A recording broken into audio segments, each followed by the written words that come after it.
प्यारे विद्यार्थियों, मैं जगदीप प्रसाद देवटिया गुड़ा पब्लिक स्कूल की ऑनलाइन क्लास में आपका स्वागत करता हूं। आज हम टॉपिक पढ़ेंगे फ्रिंज चौड़ाई की निर्भरता।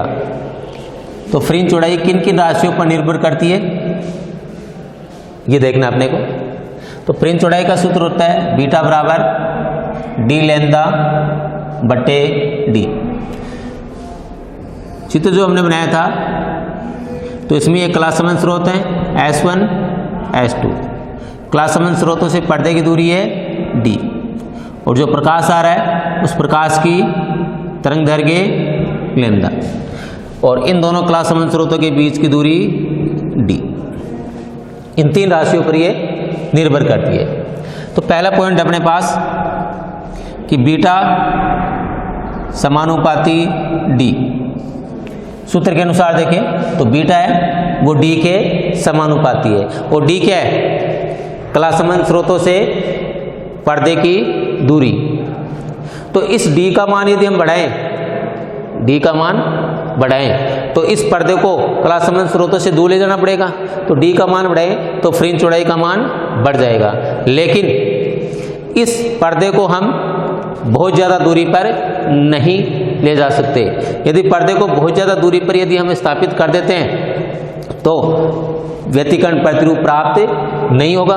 मान लीजिए पर्दा बहुत दूर लगा दिया तो वहाँ तक प्रकाश ही नहीं पहुँचेगा, तो अपने को व्यतिकरण प्रतिरूप प्राप्त नहीं होगा। तो इसलिए इस d का मान एक निश्चित सीमा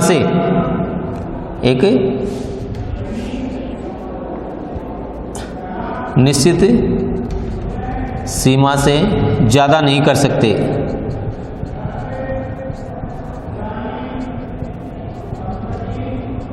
या इस d का मान एक निश्चित सीमा से ज़्यादा नहीं हो सकता। वो प्रयोग के आधार पर देखना पड़ेगा कि कितना दूरी इसको रखा जाए, वहाँ तक ही रखें जहाँ तक अपने को व्यतिकरण प्रतिरूप प्राप्त हो। तो ये फ्रिंज चौड़ाई जो बीटा है वो इस d पर एक निश्चित सीमा तक ही निर्भर करती है, इसके बाद में इस पर निर्भर नहीं करती है। दूसरा पॉइंट था अपने पास कि बीटा व्युत्क्रमानुपाती 1/d। ये स्मॉल d क्या है? दोनों क्लास समन स्रोतों के बीच की दूरी। तो यहाँ इस d का मान यदि हम कम करें, d का मान कम किया जाए तो बीटा का मान क्या होगा? बढ़ जाएगा। d का मान कम करने पर बीटा का मान बढ़ जाएगा। लेकिन इस d का मान इन दोनों क्लास समन स्रोतों के बीच की दूरी को हम कम करते जाएं तो कितना कम करें? ज़्यादा से ज़्यादा एक दूसरे के पास में रख दें तो ये d भी एक निश्चित मान तक ही कम की जा सकती है, न्यूनतम की जा सकती है। तो इस पर भी इसकी निर्भरता कम ही रहेगी। तीसरा पॉइंट अपने पास बीटा समानुपाती लैम्डा। बीटा है वो लैम्डा पर ज़्यादा निर्भर करती है। लैम्डा, ये जो प्रकाश हम काम में ले रहे हैं ये अलग अलग रंग का प्रकाश काम में लें तो जैसे प्रकाश के रंगों का क्रम क्या होता है? विपरीत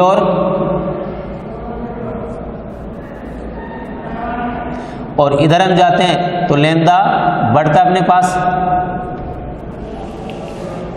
यदि हम क्रम में चलें, वर्ण स्पेक्ट्र के क्रम में चलें, इधर चलें तो लैम्डा का मान बढ़ता है। इसमें पीला जो रंग होता है वो माध्य रंग होता है। माध्य रंग कौन सा होता है? पीला रंग होता है। यहाँ ये नहीं देखना है अपने को कि जैसे 3 इधर हो गए 3 इधर हो गए, वैसे तो बीच में कौन सा आता है? ग्रीन आता है, लेकिन ये माध्य रंग नहीं होता है। माध्य रंग कौन सा होता है? पीला रंग होता है, क्योंकि इन रंगों की तरंग दैर्घ्यों का अंतर इन रंगों के तरंग दैर्घ्य के अंतर के लगभग बराबर होता है, इसलिए पीला रंग कौन सा होगा? माध्य रंग होगा। तो इधर हम जाते हैं रंगों के क्रम में तो लैम्डा का मान क्या होगा? अपने पास बढ़ेगा।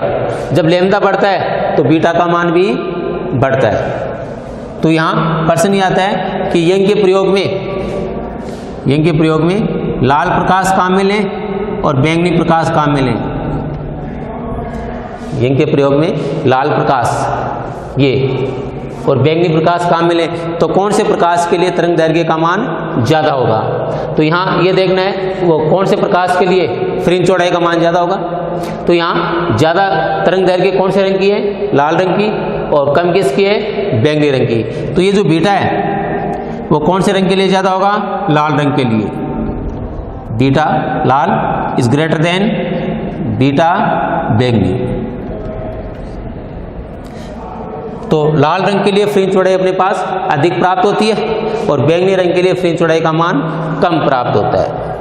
और कोई दूसरे अन्य रंग भी पूछा जा सकते हैं, जैसे नीला रंग दे दिया, नारंगी दे दिया, नीला और लाल दे दिया, कोई से भी रंगों की अपने पास तुलना करवाई जा सकती है। तो यहाँ ये देखना है, ये क्रम ध्यान रखना है। एक तो ये क्रम ध्यान रखना है कि कौन से रंग की तरंग दैर्घ्य का मान ज़्यादा होगा और कौन से रंग की तरंग दैर्घ्य का मान कम होगा। तो जिसकी तरंग दैर्घ्य की ज़्यादा होगी उसके लिए फ्रिंज चौड़ाई बीटा का मान क्या होगा, ज़्यादा होगा। अब ये ध्यान रखें, जो व्यतिकर्ण प्रतिरूप है, व्यतिकर्ण प्रतिरूप स्पष्ट दिखाई दे, स्पष्ट दिखाई दे, व्यतिकर्ण प्रतिरूप अपने को स्पष्ट दिखाई दे, इसके लिए बीटा अधिक होना चाहिए।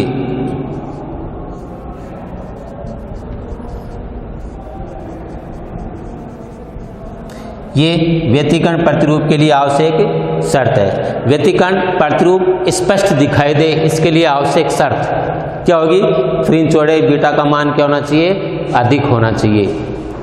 तो यहाँ हम देखते हैं जो रंगों का क्रम है, इस रंगों के क्रम के आधार पर यदि देखें कि कौन से रंग के लिए व्यतिकर्ण प्रतिरूप अपने को स्पष्ट दिखाई देगा, तो यहाँ हम देखें कि लाल रंग के लिए फ्रिंज चौड़ाई का मान ज़्यादा है, लाल रंग के लिए फ्रिंज चौड़ाई का मान ज़्यादा है, तो लाल रंग के लिए अपने पास लाल रंग के लिए व्यतिकर्ण प्रतिरूप स्पष्ट दिखाई देगा। तो प्रश्न यूँ भी पूछा जा सकता है कि यंग के प्रयोग में लाल रंग और बैंगनी रंग प्रयुक्त किए जाए तो कौन से रंग के लिए व्यतिकर्ण प्रतिरूप स्पष्ट दिखाई देगा, लाल रंग के लिए स्पष्ट दिखाई देगा। तो यह फ्रिंज चौड़ाई की तीसरी निर्भरता। एक चौथी निर्भरता और है माध्यम के अपवर्तनांक पर।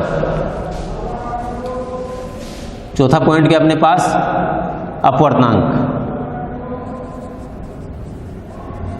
अपवर्तनांक यहाँ म्यू से लिख रहे हैं हम अपवर्तनांक को, अपवर्तनांक पर। अब चूंकि हम जानते हैं कि लैम्ब्डा और जो अपवर्तनांक है वो एक दूसरे के व्युत्क्रम होते हैं, तरंग दैर्घ्य और अपवर्तनांक एक दूसरे के क्या होंगे, व्युत्क्रम होंगे।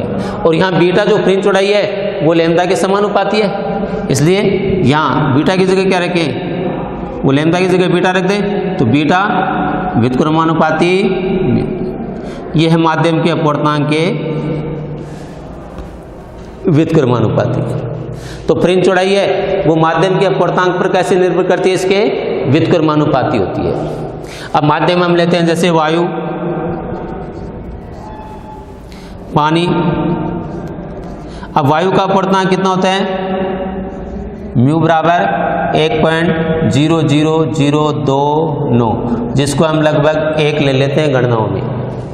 पानी का अपवर्तनांक म्यू बराबर 1.33, गणनाओं में इसको 4/3 भी लिख सकते हैं। तो यहाँ ये निर्भरता के अनुसार हम देखते हैं कि जिस माध्यम का अपवर्तनांक ज़्यादा है, जिस माध्यम का अपवर्तनांक ज़्यादा है उस माध्यम में फ्रिंज चौड़ाई क्या होगी, कम होगी, व्युत्क्रम हो गया। तो यहाँ वायु में फ्रिंज चौड़ाई और पानी में फ्रिंज चौड़ाई यदि हम देखें तो अपवर्तनांक कौन से का ज़्यादा है, पानी का, और कम कौन से का है, वायु का। तो पानी का अपवर्तनांक ज़्यादा है तो पानी में फ्रिंज चौड़ाई का मान क्या होगा, कम होगा। तो ये बीटा पानी लेस देन बीटा वायु, यानी वायु में फ्रिंज चौड़ाई का मान क्या होता है, ज़्यादा होता है। यदि हम सघन और विरल माध्यम की बात करें, सघन और विरल माध्यम की बात करें तो ये सघन माध्यम में फ्रिंज चौड़ाई क्या होगी, कम होगी। इसको ये भी लिख सकते हैं कि बीटा सघन, ये सघन माध्यम इज लेस देन बीटा विरल माध्यम। तो सघन माध्यम में फ्रिंज चौड़ाई का मान क्या होता है, कम होता है। तो इसमें प्रश्न ये आता है कि यंग के प्रयोग को, फ्रिंज चौड़ाई किससे ज्ञात की थी हमने, यंग का प्रयोग। तो इस यंग के प्रयोग को वायु से हटा करके, यंग के प्रयोग को वायु से हटा करके यदि हम पानी में करें वायु से हटा करके किस में करें, पानी में करें। तो वायु से हटा करके पानी में करें तो फ्रिंज चौड़ाई पर क्या प्रभाव पड़ता है? यंग के प्रयोग को वायु से हटा करके यदि पानी में किया जाए तो फ्रिंज चौड़ाई पर क्या प्रभाव पड़ेगा? पानी में फ्रिंज चौड़ाई क्या हो जाएगी? घट जाएगी, कम हो जाएगी। तो यंग के प्रयोग में जो फ्रिंज चौड़ाई है वो पानी में यदि इस प्रयोग को किया जाए तो फ्रिंज चौड़ाई का मान घट जाएगा। तो ये थी अपने पास फ्रिंज चौड़ाई की 4 निर्भरता, फ्रिंज चौड़ाई की 4 निर्भरता। अब हम देखते हैं कि किसी माध्यम में फ्रिंज चौड़ाई कितनी होती है।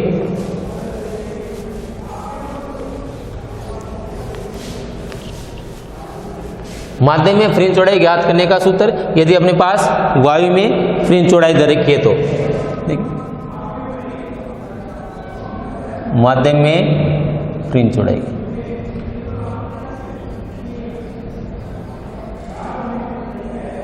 तो हम जानते हैं कि वायु में जो फ्रिंज चौड़ाई है,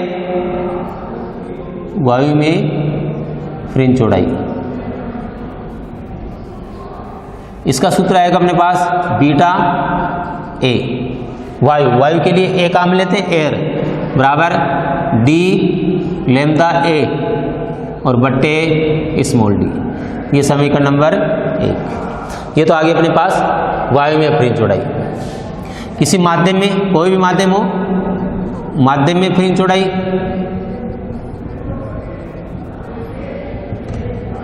इसी के अनुसार सूत्र लिख रहे beta M, medium, M means medium माध्यम, तो यह गया डी लैम्डा एम और बट्टे स्मॉल डी। ये समीकरण नंबर 2। समीकरण 1 में 2 का भाग देने पर, यहां माध्यम में निकाले तो 2 में 1 का भाग दे देते। माध्यम वाला जो समीकरण है वो 2 लिया था तो 2 में 1 का भाग दे देते हैं। तो बीटा एम बट्टे बीटा ए, बीटा एम में बीटा ए का भाग दिया बराबर। देखिए इसमें इसका भाग दे तो डी कैंसिल हो जाएगा, ये स्मॉल डी, दोनों डी कैंसिल हो जाएंगे। ऊपर आएगा अपने पास लैम्डा एम और बट्टे लैम्डा ए। अब चूंकि जो लैम्डा एम है ये अपवर्तनांक के व्युत्क्रमानुपाती होगा। तरंग दैर्घ्य और अपवर्तनांक क्या होते हैं? एक दूसरे के व्युत्क्रमानुपाती। तथा लैम्डा ए वायु में जो तरंग दैर्घ्य है वो वायु के अपवर्तनांक के भी व्युत्क्रमानुपाती हो। तो एक सूत्र तो इसमें ये कंडीशन, एक तो ये कंडीशन बनेगी यदि अपने को तरंग दैर्घ्य का मान दिया हुआ है दोनों स्थितियों में, तो इससे हम बीटा एम का मान ज्ञात कर सकते हैं जब बीटा ए दिया हुआ अपने पास, या फिर लैम्डा एम लैम्डा ए।